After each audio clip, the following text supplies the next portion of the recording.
Ang focus ka ngayon sa ibang bagay or sa maraming bagay, pwedeng may kinalaman, no? Sa iyong kaperahan, stability, business, finances, money, no? Or iba ditong mga tinitingnan, no, na gustong bilhin online or i-avail na services, no, nakikita ko rito yun, no? So, doon nakafocus ang iyong attention. Pwedeng um, diyan ka na nagpo-focus since matagal na or pwede rin naman na recently no is nagpo-focus ka dyan. But there is something here that is about to unfold with the world card right here. There is a new chapter here na mukhang, alam mo yung nakukuha ko rito parang ikakagulat mo. Yun, ano na naman to? Ano na naman to guys? So, tingnan natin.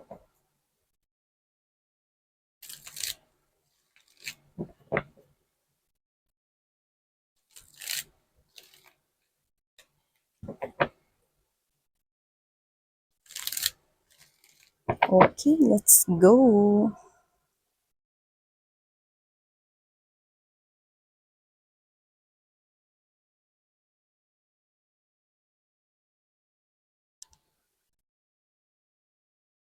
Oh, cute. Magkaiba yung energies, pero ang cute, no? Ilatag na nga muna natin lahat, mga babes, no? Para magkaalaman kung ano ba ito nangyayari dito sa inyo. Ooh! Look at that! You've got the Temperance, the Hierophant, and the High Priestess is present here in this reading. So, yan. Exciting at napaka-intriguing, no? Punong-puno ng controversial controversies itong reading na ito. So, tingnan natin mga babes, no? Bago natin simulan, no, ang chika for today sa inyong daily collective reading, no, ilatag na muna natin lahat para tuloy-tuloy ang ating chismisan. So, yan, no. Hi and hello new subscribers. By the way, my name is Yan. Welcome kayo dito at sana magstay kayo here with us. At sa mga returning subscribers, maraming salamat sa wala ninyong sawa at patuloy na pagsuporta sa akin dito. So yan, thank you so much no, sa nakaka-appreciate no, ng physical appearance ko. No. Yes, yung pinost ko po kahapon, no, that is way back nung nag-aaral pa ako. No. Yun yung ano ko, no, emo look ko dati. Thank you so much. Mga panahong uso pa ang BB powder at ang lip balm, no? Yan. Pond's BB powder, no? Tsaka Johnson's cologne. Ayan, no? So, yun na nga yung sinasabi ko rito, mga babes, no? Takpan nga natin. Paano din natin kailangan i-blurred yan. Okay? Censored. So, yun. Okay? So, thank you so much everyone. At syempre, wala tayong gender dito. No, ba, lalaki, LGBT, lahat kayo cross-watchers. Yan, no, welcome kayo dito. When you can flip roles if you want. So, yan, no. Alam mo, nauutal-utal tayo rito, no? So, ibig sabihin, no, swaktong-swakto ang reading na ito for you. If this is you na nandito ka sa ganitong energy, no? Like, literally, no, wag tayo magsalita ng tapos, no? Kasi nakikita ko rito na pwedeng nasa buhay mo na tong tao na to, no? At nakukuha natin yon na most likely yun yung general, no? Nasa buhay mo na siya. Okay? So, pwedeng nagbabangayan kayong dalawa or nagka-clash kayo actually, no? Or yung sa iba, no? Siguro sa lahat ng kakilala mo, siya lang yung hindi mo masyadong kinakausap. So, just take how this resonates, okay? Meron dito na nagka-clash kayo, no? Like literally may bangayan, no? May asaran, yan, no? Definitely someone here na pwedeng kung wala pa sa life mo, no? Ganito yung mangyayari sa inyong dalawa.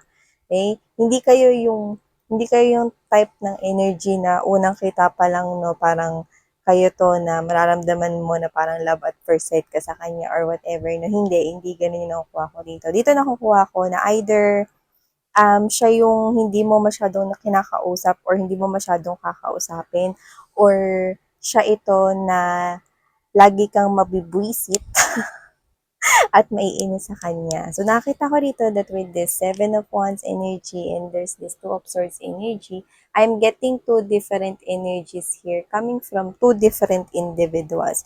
So, this is the person here na whether sa ayaw at sa ayaw mo, siya yung person mo. So, sabi ko nga sa inyo, no, maaring meron kayo dito kaasaran, pwedeng sa trabaho, kapitbahay, no, or pwedeng kaibigan, no, pero siya yung pinaka-less sa mga kinakausap mo, sa lahat ng taong kakilala mo sa mundong earth, yan, no. So, ibig sabihin, no, pwedeng tahimik ka dito, pero let's get straight to the point. Kung sino siya, siya pala ang nakatakda for you. See, ito, hindi dito si bartender, no, mekos-mekos siya rito. Mix-mix siya rito mga babes, no, ng, okay, very soulful, very deep connection ito, no, sa inyong dalawa, no. So, whether you like it or you like it, this person here is the one for you. Yes, no, kahit yan, kung sino man yung kabangayan nyo na yan, like literally, no. Ay, nako, sir, i-partner niyo na ako sa lahat, huwag niyo lang ako i-partner dyan. Yan, no? Example, no, Christmas party, no, may paper dance, no, yan. Sir, i-partner niyo na ako sa lahat, or ma'am, i-partner niyo ako sa huwag niyo ko i-partner dyan, ah. Namili ng partner, no? And either tahimik lang siya pag ganun ka, na, pero makikita sa facial expressions niya na parang, ano ba to, meron sa akin, tayo ko nito. Feeling niya naman gusto ko siyang partner. Yan, no? So, may ganun tayo nakukuha rito. So, either nakikipagbangayan rin siya sa'yo rito or dinadaan na lang sa facial expressions, pwede kayo magkapalit-palit ng roles. Pero sa umpisa, ganito talaga kayo. Para kayong Tom and Jerry. Yan, mga babes. No? Tom and Jerry, Tom and Jerry, no? Yun yung cat and mouse, 'di ba? Na cartoon, okay? So, it's an animation na parang cartoon, no? Wherein aso't pusa si Tom and Jerry, no? So, whatever the case may be, I'm seeing you guys na parang at first, hindi talaga magmumukha rito, no? Na magkakaroon dito ng paglalim ng emotions and feelings sa inyong dalawa kasi mas mukha kayo ritong magkatunggali. Magkalaban, no, magkaaway, no, parang ganun yung datingan, no. It doesn't have to be na magkaaway na parang may samaan ng loob na ano ha, hindi. Parang ano lang, hindi mo lang siya feel at first, no. Akala mo lang kasi hindi yun, pero may nararamdaman ka na. You know what I mean? Kasi this could possibly be so intense. So, for others of you, hindi na ako magtataka na ka-twin flame nyo siya because there's a clash of energies, no? Hindi mo lang siya marirealize at first. Kasi yung pagka-clash na parang, ano nagtatama yung energy ninyo to the point na pag nag-clash, di ba, nagba-bounce back. Di ba, pag malakas yung intense, panood nyo yun, di ba? Sa Ghost Fighter, no? Sa lahat ng mga cartoons, no? Ano ba yung iba? Dragon Ball Z, di ba? Pag nagtama yung gano'n, na binugang gano'n, no, ni Eugene, Dragon Ball Z, tas Eugene. Ghost Fighter, no, di ba? Yan, or whatever, Naruto, kung ano man yan. Pag nagtama yung dalawang kapangyarihan, no, nagsumasabog ito at nagbabounce pa ganun. No? So, whatever the case may be, nakikita ko rito, no, na magka-clash yung energy ninyo to the point that you're not realizing, no, that this person is the one for you. Yan, no. Hindi mo masasabi, you can never tell. Basta ayoko sa kanya, miss yan, ganun ka, no. Or, kasi ayoko sa kanya, sir, ayoko sa kanya, ma'am, yan. Or this is yun na iniiwasan mo siya or hindi mo lang siya kinakausap. Yan, ganyan kayo sa simula. At marami sa inyo nasa buhay nyo na yan. Nasa buhay nyo na pala yung taong ito na hindi nyo lang siya napapansin. Okay? Pwedeng ganon sa iba. Pwedeng hindi naman kayo nagka-clash na nag-aaway or what, pero sa iba yes. Pero hindi mo alam na nasa buhay mo na pala ito. Karamihan sa inyo, yes. Sa iba, no, for few of you, paparating pa lang siya. So, yan, no. Lingon-lingon kayo sa paligid ninyo, no. Kasi kung sino yung less mo palang hindi kinakausap, no, or kung sino yung less mo ditong binibigyan ng attention, siya na pala yung the one for you. Yes, it will be slowly moving fast right here to relationship commitment. Yung nakuha ko rito. Yan, no. So, nakikita ko dito that with this Six of Swords energy, Eight of Wands, no, bibilis na yung mga pangyayaring ito, especially kung matagal na talaga siyang nasa life mo. Like, literally, pwedeng katrabaho, kaibigan, kapitbahay mo na siya, no, so nakikita ko rito na siya yung pinaka less na pipiliin mo, no, sa mga party games, or siya yung less rito na parang hindi mo bet, no, na kausap, or you cannot stay long together with this person here because you might clash, or parang kayo to na baka pag nagsama kayo, nagtabi kayo sa upuan ng field trip sa bus, no, natuyot na yung laway niyo pag nagsalta kayong bako. Parang ganun, 'di ba? So, whatever the case may be, siya na pala yung for you. Yan, oh. Alam mo, nakikita ko na yan in the near future. Actually, near na ito kasi nakuha ko na yung tao na yan. Tagal na sa buhay niyo na, di mo lang napapansin, no? Siya na pala yung labi-dabi at magiging labi-dabi mo, no, in the near future. Kasi yung Five of Swords energy to this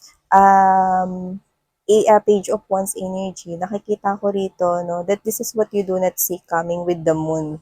Dulo-dulo, major arcanas, no? At saka, alam mo mga babes, no, this is a very strong, soulful tie ninyong dalawa. Kaya kung sino man yan, nakakonik ninyo, no, or makakadil ninyo, no, kung wala pa to sa buhay ng iba sa inyo, nakikita ko rito na yung bangayan ninyo, nakita ko rito ng mga sweet na palitan, no, na nakakatindig balahibo, no. Kulang na lang gumapang yung hantik, no, at magparada sa harapan ninyo sa sobrang sweet, no. So, dati, no, mga babes, no, ayoko dyan sa kanya na, bakit? Gusto ko ba maging partner yan? Ayoko maging partner yan. Ayoko na i-partner niyo na ako sa lahat. Kahit i-partner niyo na ako dun sa kabilang building ng mga employees doon. Mas bet ko pa yun, sir. May ganun, no? Pero, in the near future, nakikita ko rito na, darling, kumain ka na ba? Yan, no? Gusto mo ipagluto kita? Yan ang sweet-sweet nyo at mas lalo pa kayo magiging sweet dito, no, to the point na you cannot get over with each other's charm. Yan, no? To the point na sobra kayo rito magiging sweet, like both of you, hindi nyo talaga ma-imagine na darating kayo sa ganong klase ng connection, no? Kung paano kayo maglalapit, no? Si universe na ang bahala doon kasi hindi rin naman niya sa akin ikinanta kung paano niya kayo paglalapitin rito, no? Pero, para maging ganun kayo ka-sweet sa nakita kong palitan dito ng social media applications, could be messenger yun or direct IG, direct message sa IG or DM, no? So, nakita ko rito, no, na itong person na to, no, siya yung makakausap mo in a very emotional level, like, tama na ba yung ano, nilagay ko sa yung ulam? Gusto mo tatlong ulam na klase na yung ibigay ko sa'yo? Yan, nagpabaon ko sa'yo. Yan, no. Ay, wait lang, may nakalimutan pa pala ako. Hindi ko pala yan na-kiss. Yung mga ganon, no? Yung parang sa iba, mga babes, na magugulat yung mga friends, no, around you guys, na parang, ha? Ano nangyari sa dalawa na to? Hindi ko akalain magkakatuluyan tong dalawa na to. Halos noon nagkaaway to eh. Nagbabangayan to, nag-aasaran to. Tatanong mo ngayon, hindi sila mapaghiwalay, oh. Gusto nila tabi sila lagi sa field trip. Pag may gala, may trip, gusto nila lagi silang magkasama, holding hands. Dati hindi mo sila pagtabi para sila ritong ano eh, aso pusa. Hindi mo sila pwede talagang pagsamahin noon, pero ngayon ayaw nila maghiwalay. Yan, ganun ko kaya nakikita, no. Alam mo kasi, minsan, life is so tricky. You might never know, no, na yung taong para sa'yo, no, is katabi mo na pala, no? Baka andyan lang pala, no, sa kabilang mesa, no, o baka kaklase mo na pala yung taong para sa'yo, no, hindi mo pa ito malalaman, no. Pero don't worry, because okay. I think this is what makes this thing exciting because the universe will show you, okay, slowly, na magbabago dito yung damdamin mo sa kanya. At yun yung nagpapa-excite sa isang love story. Diba? Yung parang ito pala yung tao para sa akin. Hindi ko akalain na darating sa puntong sasabihan ko ng I love you at I miss you tong tao na to. At magsiselos ako no, kapag meron ditong lalapit sa kanya. So, ibig sabihin, you will never know until it happens. Yes, you heard it right mga bis. No, kaya kung sino man to nakikita kong parehas ninyong kakainin, ang lahat ng sinabi ninyo noon. So yeah, ito ang ating cute na reading for today. So yan, no, kasi naman to mga makaka-resonate dito, no. Yes, kahit single ka, no, kasi maaaring yung iba, no, is paparating pa lang to sa inyo. Or hindi ka pa nagiging gising sa katotohanan, no, lalo na kung meron ka nung taong sinasabi ko kanina na hindi masyadong pinapansin, hindi masyadong kinakausap, no, maaaring siya na yung the one for you. So, thank you so much, Collective Sarangaya Love and Light.